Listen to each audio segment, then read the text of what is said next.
Okay, magandang hapon po o magandang gabi sa inyong lahat, 9A. So ngayon ay i-demo ko sa inyo kung paano link ng sa isang workbook.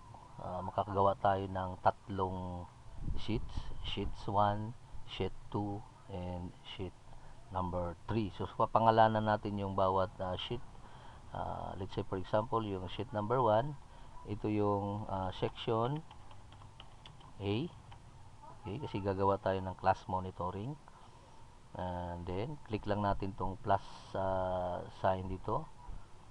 Okay, then rename natin ng section B, for example. Then, lastly, yun yung ating class monitoring na kung saan dito isi-set natin na wala ng parang walang human intervention, automatic na kumbaga. Wala ng user intervention dito. Okay? So, everything dito sa class monitoring natin, nagdidepende yan kung anong i-input sa section A o di kaya sa section B. So, pwede mong lagyan dito ng anong subjecto. Halimbawa, ito ay Filipino, ito ay English. Okay? Pwedeng Filipino, English, so pwedeng subject or pwedeng klase. Okay, so, depende sa iyo yan. So, dito, generic lang, section A at saka section B. Basta pwede mong i-customize to na ito ay magiging subject. Okay? So, ngayon, mag-populate na tayo ng mga data. Okay? So, isa tayo sa column A. So, papangalan ko to ng number. So, sa column B naman, nandito yung name of the students. Okay? Tapos, ang susunod na, ito na yung meetings nila, number of meetings. Halimbawa, 30 days, kung araw-araw ang pasok ninyo, so meron tayong 26 days o 20 days na pasok sa loob ng isang buwan. Sabihin natin 20 days. So, bilang tayo ng okay, day 1, day 2. Okay, so check natin kung pwede nating i-drag dito. Drag na lang natin para okay, so meron tayong through 11. So hanggang 20 lang tayo. 2, 3, 4. Okay, so day 20. Okay? So, day 20 natin, so ibig sabihin mayroong 20 days na meetings. Okay, so dito naman, number 1, 2, ang ibig sabihin, number of student ito. Malalaman mo lang kung ilan yung estudyante mo. So, drag mo lang yan. So, by the way, huwag kayong malito ha. Dito sa Google Sheet, unlike sa Excel, na kung saan i-drag mo lang, dito kasi kailangan niya ng may pattern. So, yung pattern dito ay incremental. So, ayun, ganun lang ang incremental lang. May pattern lang siya. Para din siyang Excel, pero unlike Excel, na kapag nag-number tapos i-drag mo pababa, automatically nagbibilang siya. Pero dito sa Google Sheets, kailangan muna niya ng pattern. So, meron tayong pattern na 1 and 2. Kaganina rin, day 1 at saka day 2. So, dinadrag lang natin. So, nakabuo tayo hanggang day 20. Tama yung kanyang counting. Okay po. So, ngayon, since 30 student ito, kung papangalanan natin bawat isa, so, ang naisip ko na lang ay student lang.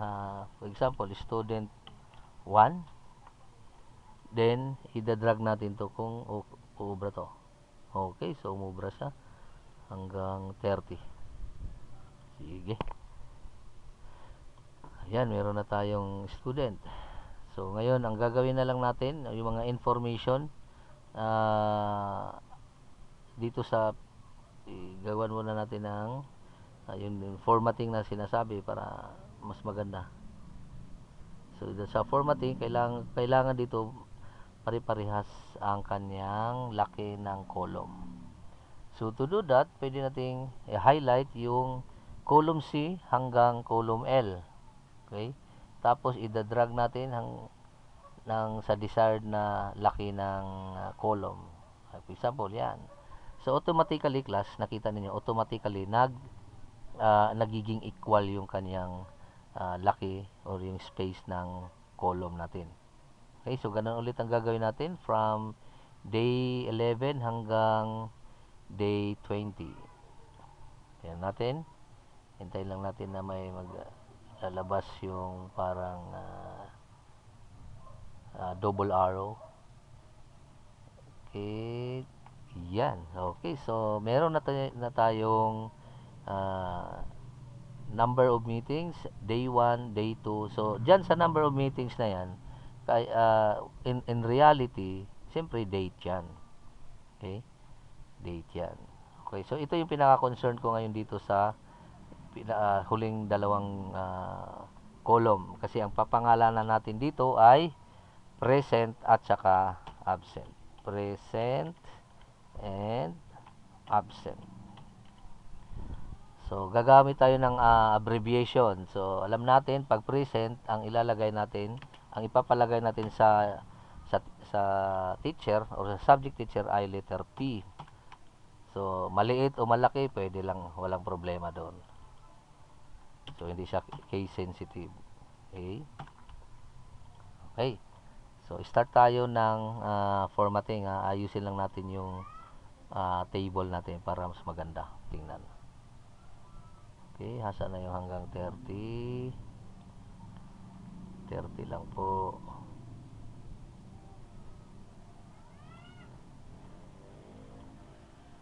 So, hanggang 32.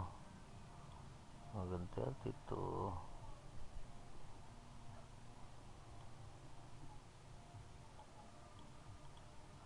Ano natin?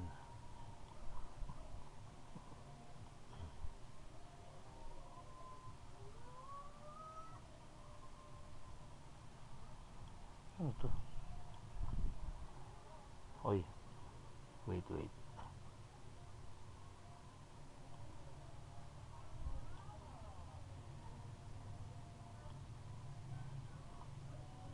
Okay, ayusin ko lang po ha. Diyan lang po kayo. Okay.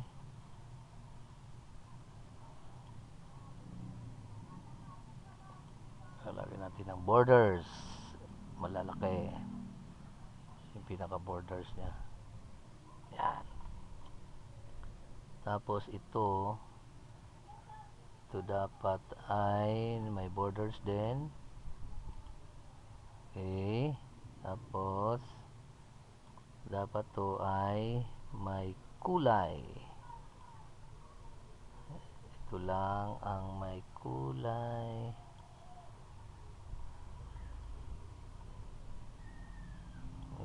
Likot yung aking mouse. Okay. Lagyan ko lang ng ganyan. Tapos igigitna ko siya. Gitna. Okay. Then dito naman ako sa gilid, column. Kanina row yung inayos natin. Ngayon naman sa column naman. Column. Tapos and then yung borders niya malalaki. Ayan. Isa naman student. Okay, tapos borders na lang. Ayan. Tapos dito sa huli lagyan ko lang to ng borders din. Ito namang isa para hiwalay sila.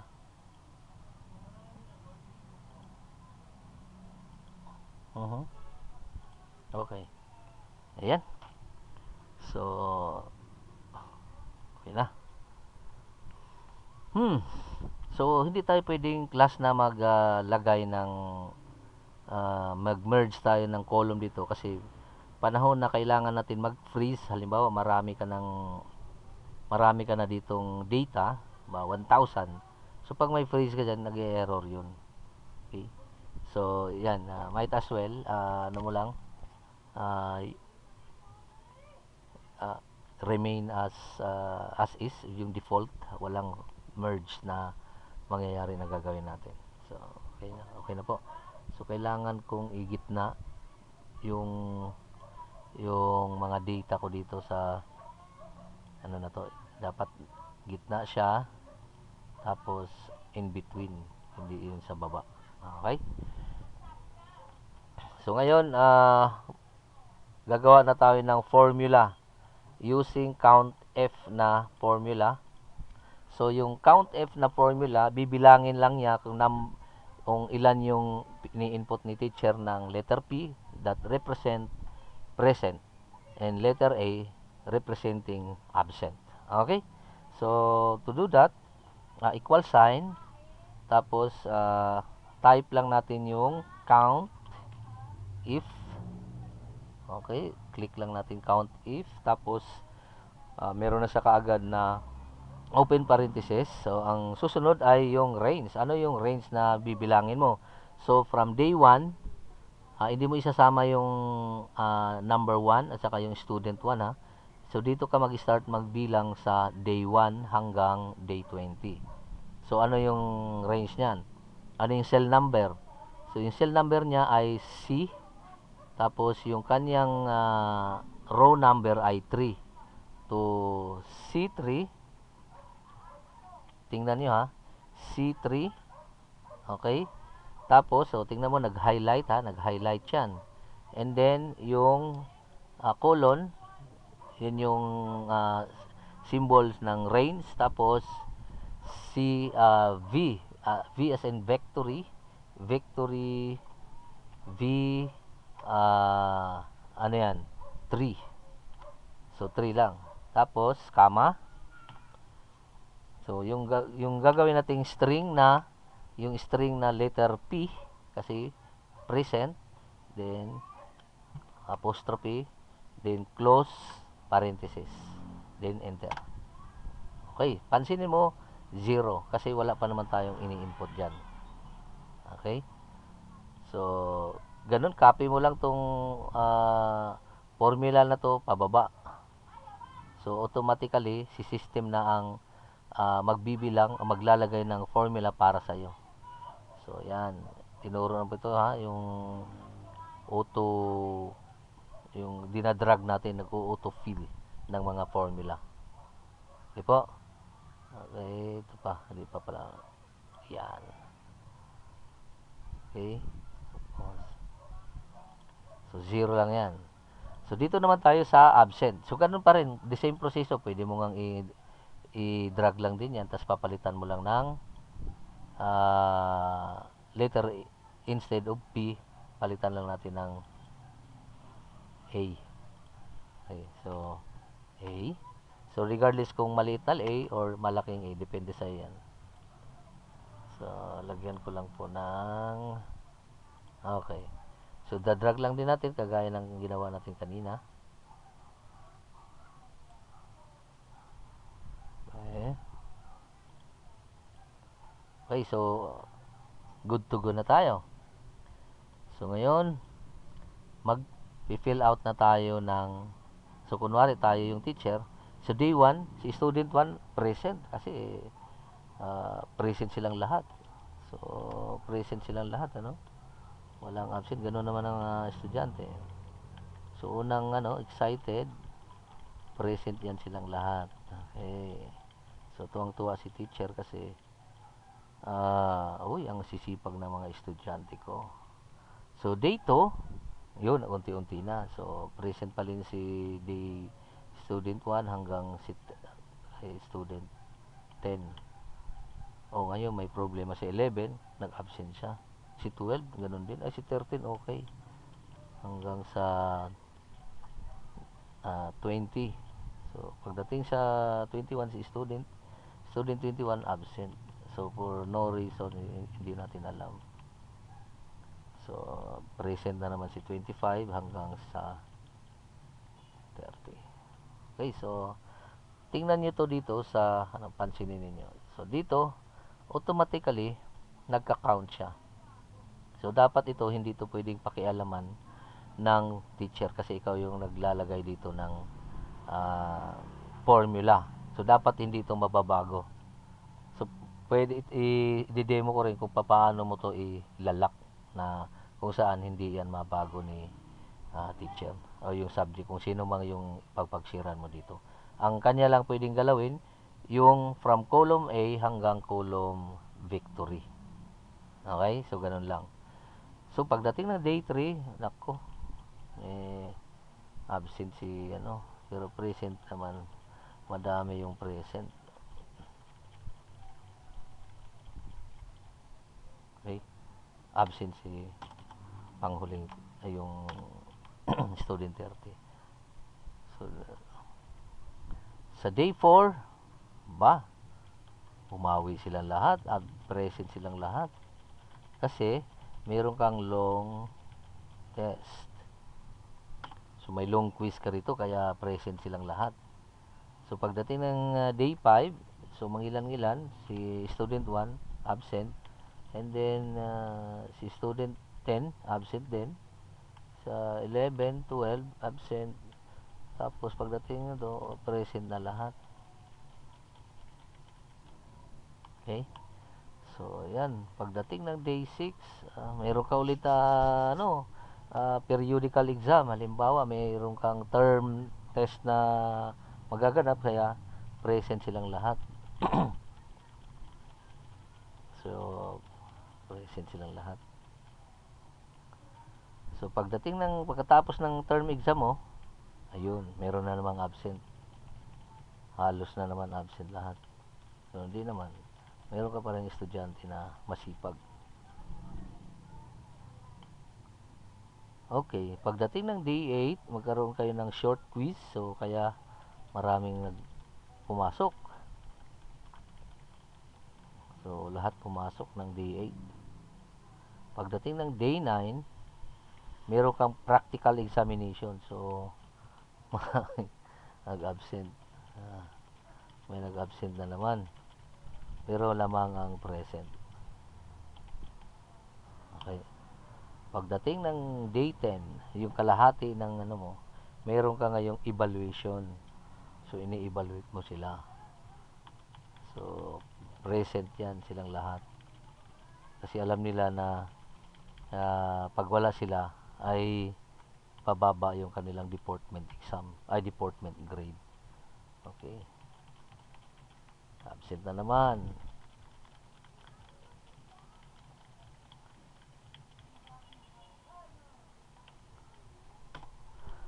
Okay.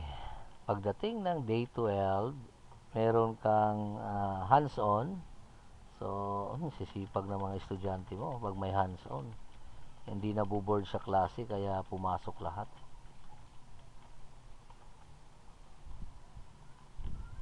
Now, pagdating ng day 13, pumasok yung mayroong mga absent na mga ngilan-ngilan.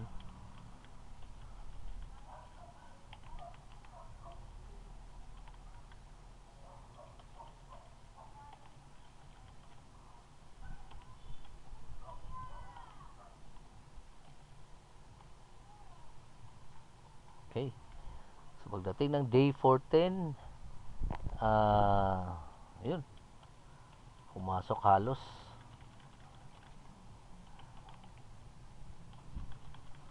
Ilan lang absent. So maganda yung attendance ng mga bata pagdating ng day 15. Halos lahat pumapasok.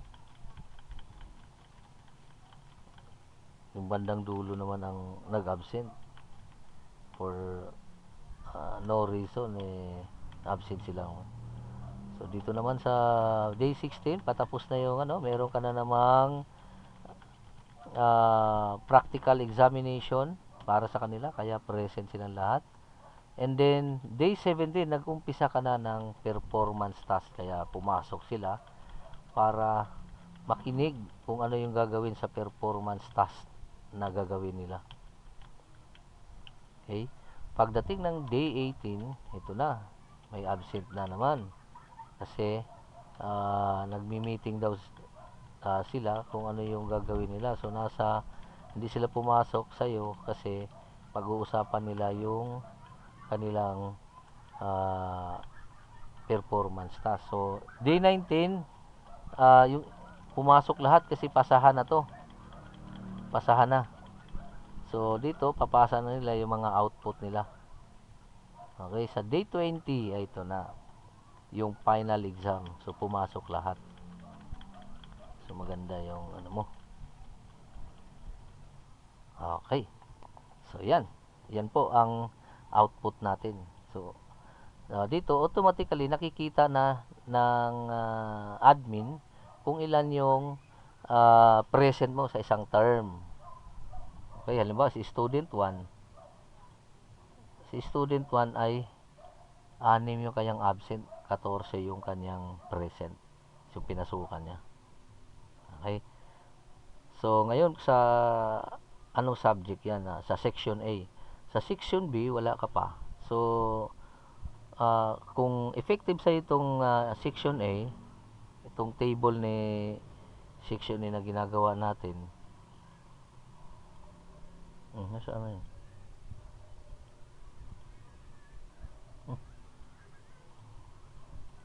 Nabaliktad, class monitoring to. Okay, so nagkabaliktad lang to. Pero ito, dapat ito ay section A.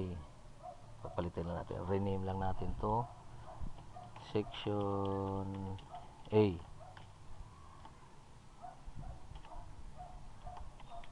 Section A. Okay. Pwede mo i-drag yan. Okay. So, kung kontento ka na dito, maganda na yung pagkakagawa mo dyan. Pwede mong i-duplicate yan.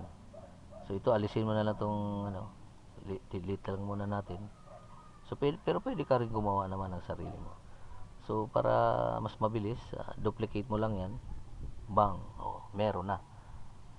Okay. So, rename mo na lang yan. So, section B. Okay. So, meron tayong section A, meron tayong section B. Dito sa last na sheets, ito yung monitoring. Class monitoring. So, ibig sabihin, yung summarize ng lahat ng section, nandito lahat. Ba, section A, kung ilang section yan. Section A, B, C, D. Yan. Pwede yan. Okay. So, pwede mong i-monitor dito si student 1 hanggang student 30 ng bawat section. Pwede ka maglagay dito ng multiple table. So, gagawin natin mamaya yan. So, section B, siyempre, hindi naman sila magkaparehas. So, dapat hindi sila magkaparehas ng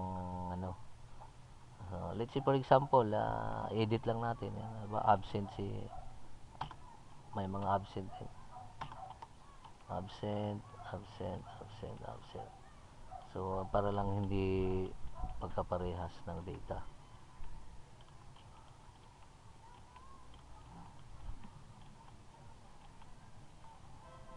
Okay. So, tingin ko okay na yun.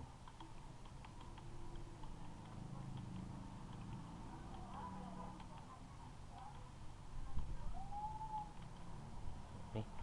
So, okay. So, yan. Gaya ng sinabi ko kanina, automatically nag-add up yan. Nagsasum up ng number of present at saka number of absent. So, class monitoring, dito mo ilalagay yung section A, section B. So, ang information lang naman na kailangan mo dyan ay present at saka absent. Saka yung pangalan ng estudyante. So, ilang column lang yon. So, number, di mawawala ang number ha kasi sa yan, sa kumbaga sa database yan yung mga keyword na tinatawag. So, importante po yan. So, mag-umpisa lang tayo sa row 2. So, number. Natin, number. So, number 1, number 1, number 2. So, pattern, ano? So, kailangan may pattern siya para magbilang hanggang 30. Okay, number 30. Okay. So, kailangan natin gitna yan. Tapos, gitna. Dito naman ay name of the student. Okay. Tapos dito ay present and absent. Okay. Anong section ito? Section A. So, yan. Yan lang yung mga importanteng bagay. Kailangan ko i-formatting. Okay. So, yan. Kailangan ko rin to formatting. Uy.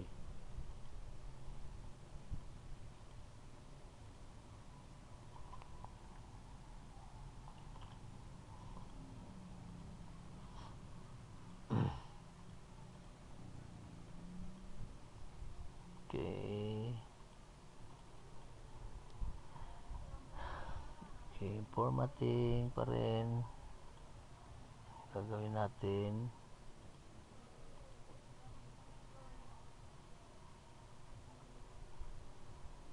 Formatting. Gitna, tapos yan. So, dapat ay ayan, section A. So, highlight lang natin yan. Malalakihan lang natin yung font niya. Section A. So, again, wag kang, as much as possible, wag kang mag-merge kasi panahon na kailangan mo yung freeze function. Magkakaroon tayo ng problema nun. Sige po. Sige, so, dito tayo. Section. So, gusto kong name of student para meron siyang okay, makikita siya. Ganun din dito. Okay.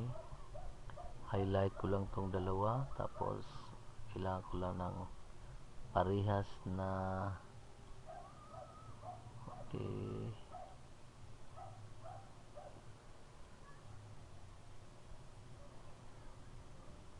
Okay.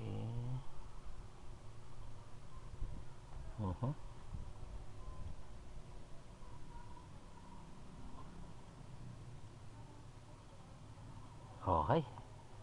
Tingin ko okay na yan.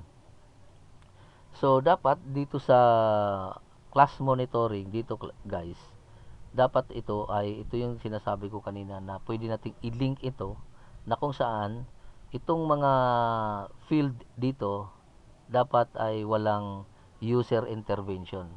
Kumbaga automatic dapat. So, ito yung tinutukoy ko na pwede mong i-link. Kung ano yung babaguhin mo dito sa ibang sheets sa loob ng isang workbook ay automatically also kung ano yung kinustomize mo doon, automatic also masusunod to doon sa binago niya. Halimbawa, babaguhin ang name ng student number 1, mababago rin dapat dito. So, automatically, naka-mirror ito doon. Okay, ganun po yung kanyang concept. Okay, so to do that, equal sign lang po. Tapos, punta kayo sa section A. Tapos, hahanapin mo si student 1. Click mo lang yan, then, enter. So, tingnan nyo, andito na si student 1. So, ida-drag lang yan. I-drag mo lang pababa. Nakikita mo yung plus sign, then drag yan pababa. So, nakikita mo. Lagyan natin, tapos, ayan. Alright. So, gitna ko rin yan. Okay. So, pwedeng hindi. So, meron akong student 1, pero hindi siguro advisable na, no? So, dito dapat ito ay ano lang. Yan, yung usual. Okay. So, dito rin malalaman natin yung number of present ni student 1 at number of absent ni student 1 sa loob ng isang term, halimbawa. So, to do that, equal sign. Tapos, pupuntahan mo ulit si section 1 or section A. Then, highlight mo ngayon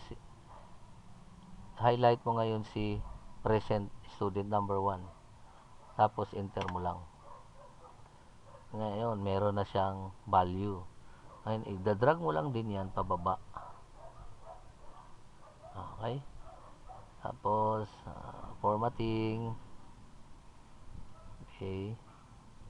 Gusto ko ito, gitna ko to. Tapos, okay, so ganun din siya absent. Equal sign. Tapos, titingnan mo yung total number of absent niya. Then, drag lang din yan para automatically yung system na ang gagawa para sa iyo. Okay. Tapos, yan. Gitna ko na lang yan. Okay. So, sa loob ng isang term, ito yung absent na student 1. 6. Ang present niya ay 14. So, kung gusto mo kung anong araw yan nag-absent, pwede mong tingnan dito. Yan na yun, ito na yung... So, dito lang ay total lang. Okay?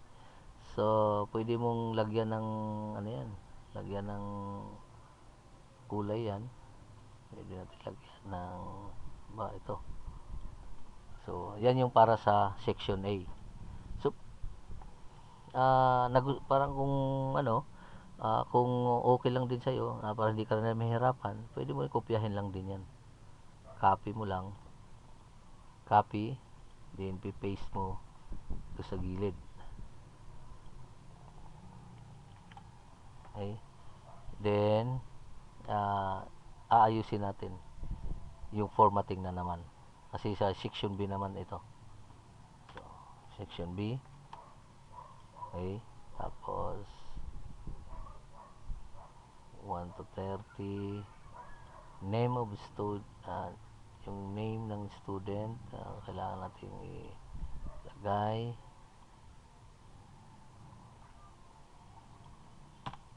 Okay, so yung name of student, ganun ulit, equal sign, pupunta kay section B. So, hanapin mo yung section B, tapos student number 1. Then, highlight. Pag lumabas yung plus sign, drag pababa. Okay, para lang okay.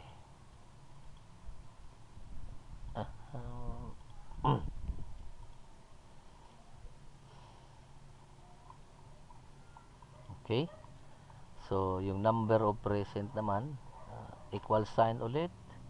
Section B. Dito naman sa then, enter. Drag. Tapos, drag pababa. And, tapos, okay. Tapos, absent naman. Equal sign. Tapos, punta ka sa section B. Saka absent. Then, enter. Drag mo lang din. Automatically, yung system ng bahala na gumawa para sa iyo. Okay.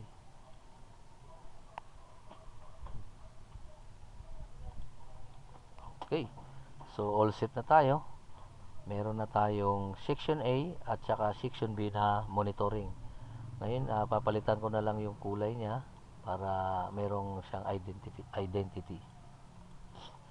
Yan. Okay. So, So, yung admin, dito na lang titingin. Hindi na dito sa section A. Okay? So, yung sinabi ko kanina na pwede niyang i-lock, gagawin natin dito. So, may mga security features po ito.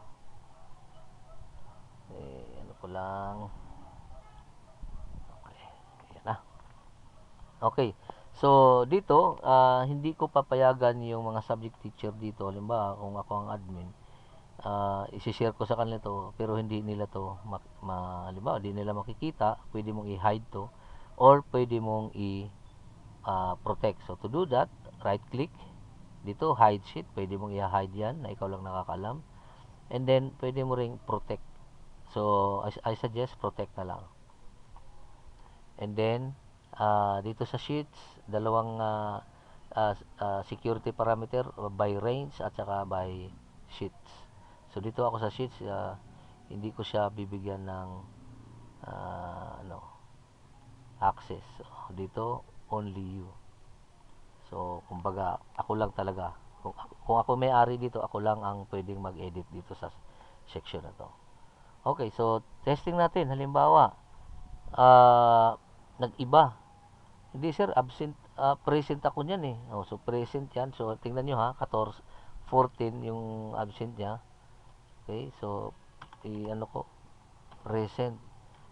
So present din siya dito. So automatically nagbabago. So tingnan natin din sa class monitoring kung nagbago. Oh, 16, section A. So affirmative class na kung saan itong class monitoring sheets na to ay walang user intervention.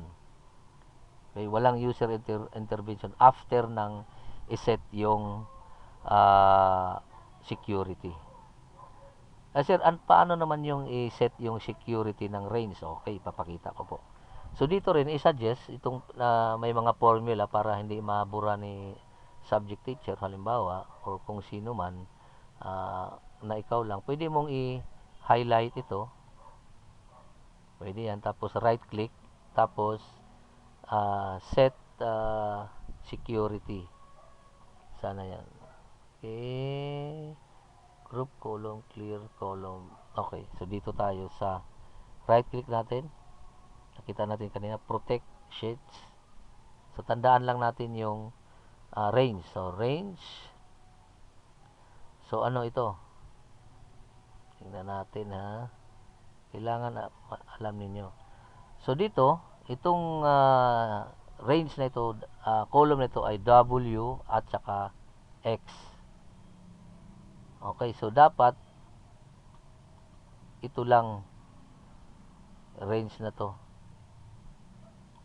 Okay, yan lang yung dapat nating so select data range. So select data range.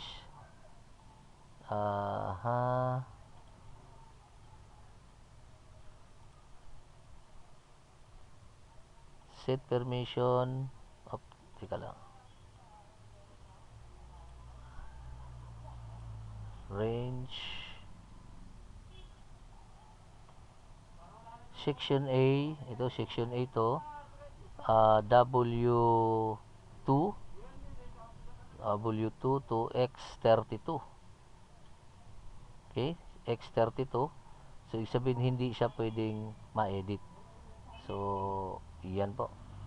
Set permission na natin. Okay? Tapos, only you.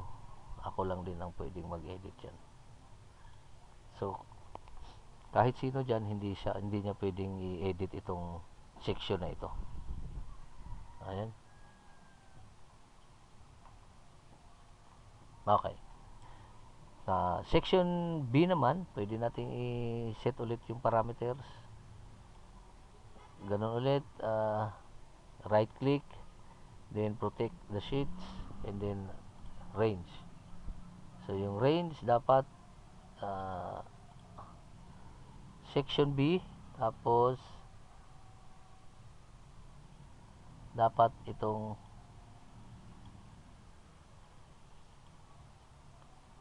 select the range.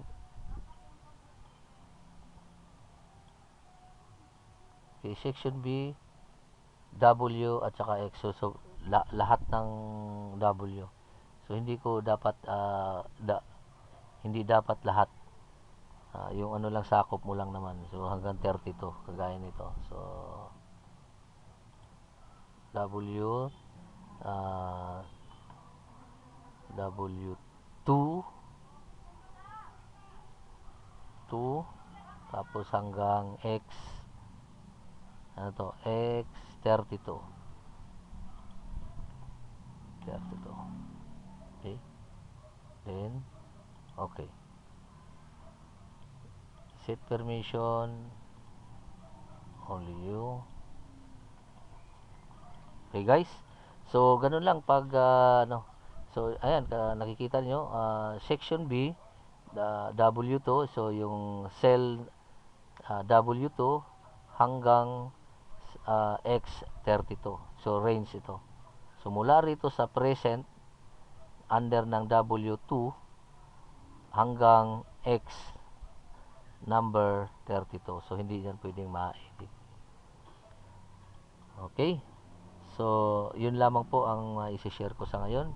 Again, ganun lang yung paglilink ng simpleng paglilink ng dalawang sheet sa loob ng isang workbook.